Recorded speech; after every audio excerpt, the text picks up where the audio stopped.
स्वागत आहे मित्रांनो पुन्हा एकदा आपल्या यूट्यूब चॅनलमध्ये ज्याचं नाव आहे लर्न अँड लिफ्ट. तर या व्हिडिओमध्ये आपण डिस्कस करणार आहोत HTML फॉर्म इलेमेंट.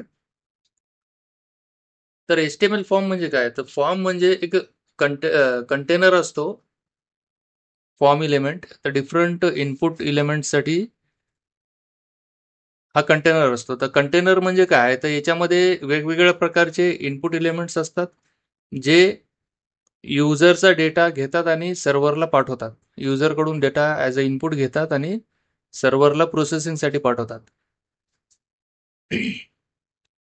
खूप काही प्रकारचे इनपुट एलिमेंट्स आहेत. ते आपण येणाऱ्या पुढच्या व्हिडिओजमध्ये बघूच या. तर फॉर्म एलिमेंट जो आहे त्याचा टॅग असतो हा फॉर्म एलिमेंट आणि आतमध्ये कंटेंट असतात आणि हा क्लोजिंग टॅग आहे त्याचा फॉर्म एलिमेंटचा. आता याचे काही ॲट्रिब्यूट्स आहेत. Action attribute, target attribute, method attribute, auto complete attribute, no validate आणि नो नेम ॲट्रिब्यूट. तर चला तर वळूया एक एक ॲट्रिब्यूट आपण डिस्कस करूया व्हिज्युअल स्टुडिओ कोडकडे.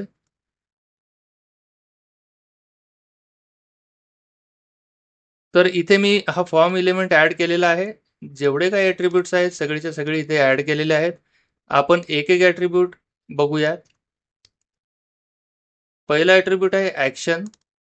तर जेव्हा कधी हा फॉर्म सबमिट होईल तर हे जे एलिमेंट आहेत हे आपण जे काही इनपुट टाइप्स आहेत त्याच्यामध्ये आपण एक एक एलिमेंट एक एक इनपुट टाइप आपण डिस्कस करू. काळजी करू नका. तर आता फक्त फॉर्मकडे लक्ष द्या. तर हा फॉर्म एलिमेंट आहे. याच्यामध्ये जेवढे काही HTML टॅग आहेत सगळेच्या सगळे आपण याच्यात टाकू शकतो. तर याच्यामध्ये देऊ शकतो. हेडिंग टॅग आहे, HR टॅग आहे, जे काही आहे अवेलेबल सगळेच्या सगळे याच्यामध्ये आपण देऊ शकतो. युजरला ज्या प्रकारे फॉर्म पाहिजे त्या प्रकारे आपण फॉर्म डिझाईन करू शकतो. आणि लुक अँड फीलसाठी आपण CSS सुद्धा त्याच्यामध्ये ऍड करू शकतो. तर हा फॉर्म आहे.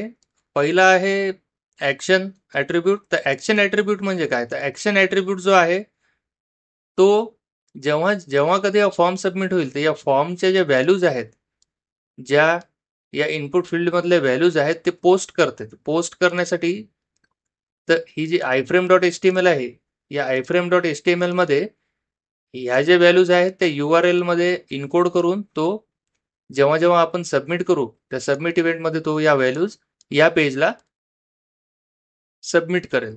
तर आपण बघूया हे घडतंय कसं. तर जेव्हा मी याला रिफ्रेश करेल तर तुम्ही बघू शकता लेबल आहे फर्स्ट नेमचा. हा टेक्स्ट बॉक्स आहे त्याच्यामध्ये व्हॅल्यू आहे जॉन. त्याच्यानंतर लास्ट नेम आहे लेबल. त्याच्यानंतर हा टेक्स्ट बॉक्स आहे आणि याच्यामध्ये व्हॅल्यू आहे डू.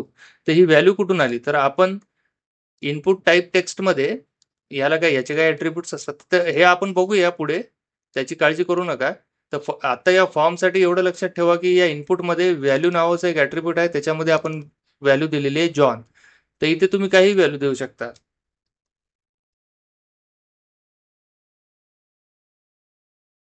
आता आपण आपल्या युट्यूब चॅनलचं नाव दिले लर्न आणि लिफ्ट. बरोबर आहे. तर याला जर सेव्ह केलं मी तर ह्या व्हॅल्यू इथे दिसतील. हे लर्न आणि लिफ्ट. तर ॲक्शन म्हणजे काय? तर ते ॲक्शन आहे ना, जेव्हा जेव्हा आपण हा बटन क्लिक करू. तर आता मी या बटनला क्लिक करतोय. या बटनला क्लिक केल्यानंतर URL मध्ये ही फाईल ओपन होणार आणि ती फाईलला ॲज अ क्वेरी पॅरामीटर. ठीक आहे. तर याला क्वेरी पॅरामीटर म्हणतात. क्वेरी पॅरामीटर जे आहेत ह्या पेजच्या नंतर किंवा एखाद्या एपीआयची जी ॲक्शन मेथड असते किंवा API मेथड असते त्याच्या क्वेश्चन मार्क दिला जातो आणि क्वेश्चन मार्क नंतर इथे राहते त्या फॉर्म फील्डचा नेम आणि त्याची व्हॅल्यू आणि हे ॲम्परसेंड राहतं. जर आता एका व्हॅल्यू नंतर दुसरी व्हॅल्यू आपल्याला ऍड करायची आहे तर त्याच्यानंतर त्याच्यासाठी ॲम्परसेंड दिलं जातं आणि त्याच्यानंतर फॉर्म फील्डचं नेम आणि त्याची व्हॅल्यू. तर हे नेम कुठून येते? एफ नेम आणि एल नेम हा कुठून आलाय? तर एफ नेम आणि एल नेम जे आहे त्या टेक्स्ट इनपुट फील्डचं नेम आहे मित्रांनो. तर आपण इथे नेम दिलेलं आहे तर या नेमने ते डिनोट होतं, ओळखलं जातं. तर फॉर एक्झाम्पल ही लर्न जी व्हॅल्यू आहे ती एफ नेम जे फर्स्ट नेम आहे जे आपण या इनपुटला जे नेम दिलेले आहे एफ नेम. तर ते एफ नेम कन्सिडर केलं जातं. एफ नेमची व्हॅल्यू लर्न अशा पद्धतीने ते कन्सिडर केलं जातं. तर या ज्या व्हॅल्यू आहे ते क्वेरी पॅरामीटरने आपण रीड करू शकतो या HTML पेजमध्ये आणि दाखवू शकतो. तर ते सगळं जावास्क्रिप्टचा पार्ट आहे. तर सध्या आपण HTML शिकतोय, तर ते आपल्याला आता सांगता येणार नाही किंवा मी आता त्याच्याकडे थोडं थोडं दुर्लक्ष करेल. ते कसं रीड करून आपण कसं शो करू शकतो किंवा ते जे व्हॅल्यूज आहेत ते कसं आपण सर्व्हरला पाठवू शकतो, ते आपण पुढच्या जावास्क्रिप्टच्या येणाऱ्या आपल्या प्लेलिस्टमध्ये आपण बघूया. तेव्हा पण मी फॉर्मचं एक्झाम्पल घेईल. त्याच्यामध्ये मी दाखवेल तुम्हाला की या व्हॅल्यूज कशा तिथे स्टोअर केल्या जातात किंवा या व्हॅल्यूज या URL मधनं कशा कॅप्चर करतात आणि कशा त्याला प्रोसेस करून त्या व्हॅल्यूजला आपण बॅकएंडला किंवा सर्व्हर साईडला आपण कसं सेंड करतो API कॉलद्वारे, ते तुम्हाला हळूहळू कळेल आपल्या पुढच्या प्लेलिस्टमध्ये किंवा पुढच्या कोर्सेसमध्ये. तर ऍक्शन ऍट्रिब्यूट झाला. आता दुसरा आहे टार्गेट ऍट्रिब्यूट. तर टार्गेट ऍट्रिब्यूट मध्ये कसं असतं, टार्गेट ऍट्रिब्यूट मध्ये जे पेज आहे, ते पेज जे आहे ते पेज याच्यामध्ये 4 व्हॅल्यूज आहेत, ब्लँक आहेत. आपण जर टार्गेट ब्लँक दिलं तर जेव्हा जेव्हा आपण या फॉर्मला सबमिट करू तेव्हा हे जे HTML आहे, हे HTML नव्या टॅबमध्ये ओपन होतात जर आपण टार्गेट ब्लँक दिलं तर. आता याला रिफ्रेश जर केलं, मी रिफ्रेश केलं आणि याला सबमिट केलं, ती जी आयफ्रेम जी आहे ती आयफ्रेम किंवा जे आयफ्रेम डॉट HTML जे आहे ते नव्या टॅबमध्ये ओपन झालेले आहे. ठीक आहे. त्याच्यानंतर याची व्हॅल्यू दुसरी आहे सेल्फ. सेल्फ जर असेल तर या सेम विंडोमध्ये ते ओपन होणार. जेव्हा मी सबमिट करत तेव्हा सेम विंडोमध्ये ते ओपन झालेलं आहे. आणि सेम याची जी व्हॅल्यू आहे टॉप, तिसरी व्हॅल्यू आहे त्याची टॉप, तर टॉपमध्ये सुद्धा ते सेम फाईलमध्ये ते ओपन होणार. ठीक आहे. आता तिसरा ॲट्रिब्यूट आहे मित्रांनो गेट.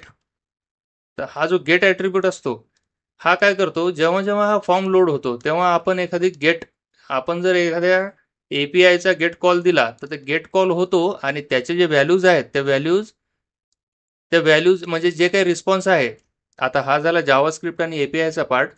तुम्हाला आता तेवढं लक्षात येणार नाही जर मी सांगितलं तरी, पण एवढं लक्षात ठेवा की आपण जे इथं नेम्स देतो ना, F नेम आणि L नेम, तर API कडून जो येणारा रिस्पॉन्स असतो त्याच्यामध्ये सुद्धा की F नेम आणि L नेमच असते आणि त्याची व्हॅल्यू जी काही असणार ती असणार. तर जेव्हा जेव्हा आपण ही मेथड गेट करतो किंवा इथे एखादं गेट कॉल करतो APIला, तर त्यावेळेस जे काही येणारे व्हॅल्यूज आहेत ते ऑटोमॅटिक याला मॅप होऊन जातात. ठीक आहे. तर मेथड जी आहे ती गेट. आणि त्याच्यानंतर दुसरं आहे एक इथं पोस्ट. पोस्ट म्हणजे काय, तर जेव्हा आपण हा फॉर्म सबमिट करतो तर तेव्हा इथे सुद्धा आपण API कॉल देतो किंवा URL देतो, ऍक्शन URL देतो. त्या ऍक्शन URL मध्ये हा जो काही डेटा आहे, हा डेटा सगळ्याच्या सगळा त्या मेथडला पोस्ट होतो म्हणजे त्या सेव्ह होतो डेटा, सर्व्हर साईडला प्रोसेस होऊन तो डेटाबेसमध्ये स्टोअर होतो. तर हा मेथड झाला. तर तिसरा ॲट्रिब्यूट आहे ऑटो कम्प्लीट. ते ऑटो कम्प्लीटला आपण जर इथं ऑन केलं, तर जेव्हा जेव्हा याला ऑन केलं तर लास्ट टाइम जी व्हॅल्यू होती याच्यामध्ये, ती व्हॅल्यूसाठी आपल्याला सजेशन येतं. हे बघा, हा सजेशन आला. इथं लिफ्ट मी आधी टाकलं होतं आणि इथं मी लर्न टाकलं होतं आधी. तर ते सजेशन येतं मित्रांनो. जेव्हा जेव्हा हा टेक्स्ट बॉक्स एम्प्टी असेल किंवा याच्यामध्ये काही आपण टाईप करण्याचा प्रयत्न करू, तर त्यावेळेस आपल्याला सजेशन येतं. हे बघा, सजेशन आलं. तर हे आहे ऑटो कम्प्लीट. तर याची व्हॅल्यू ऑन ठेवली तर सजेशन येतं, ऑफ ठेवली तर सजेशन येत नाही. सजेशन येत नाही म्हणजे ती टूल टिप येत नाही. त्याच्यानंतर आपण फॉर्मला नेम देऊ शकतो. आता हे जे नेम आहे, तर हे नेम डिसाईड करतं. डेटाबेसमध्ये जर एखादा टेबल असेल, त्या टेबलचं नाव असेल समजा रजिस्टर फॉर्म किंवा रजिस्टर, बरोबर आहे. तर त्या रजिस्टर जे टेबलचं नाव आहे ते डायरेक्टली आपण इथे नेम मध्ये देऊ शकतो, जेणेकरून जेव्हा जेव्हा हा फॉर्म सबमिट होईल तर ते या नेमच्या आधारे त्या पर्टिक्युलर टेबलमध्ये आपण डेटा सेव्ह करू शकतो. तर हा नेमचा उपयोग याच्यासाठी होतो आणि डिफरन्शिएशनसाठी सुद्धा होतो. जर आपण आपल्याकडे मल्टिपल फॉर्म आहेत तर मल्टिपल फॉर्मला मल्टिपल आपण नेमची जी व्हॅल्यू आहे वेगवेगळी आपण देऊ शकतो, जेणेकरून या डेटाबेस मॉडेलसाठी हा फॉर्म आहे किंवा या डेटाबेस मॉडेलसाठी दुसरा फॉर्म आहे असं आपल्याला लक्षात येतं डिफरन्शिएशनसाठी. आणि नो व्हॅलिडेट ही एक हा एक ॲट्रिब्यूट आहे. तर या ॲट्रिब्यूटने आपण एक्सप्लिसिटली सांगतोय की या फॉर्मला व्हॅलिडेट करू नका. जेव्हा आपण सबमिटला क्लिक करतो तेव्हा व्हॅलिडेट करू नका. व्हॅलिडेट म्हणजे कसं आहे, तर इथे एक मेसेज येतो आपल्याला सबमिट करायच्या आधी, दिस फील्ड इज रिक्वायर्ड. ओके. जर आता हे मी नो व्हॅलिडेट काढलं आणि इथे जर हे रिक्वायर्ड जर ॲट्रिब्यूट दिलं याला आणि लास्ट नेमला रिक्वायर्ड आणि सेव्ह केलं, तर जेव्हा जेव्हा मी आता याच्यामध्ये जर मी व्हॅल्यू टाकली नाही, एम्प्टी फॉर्म सबमिट करतोय, तर इथे आपल्याला त्याचं व्हॅलिडेशन येतं, कारण की ही फील्ड जी आहे ती रिक्वायर्ड आहे.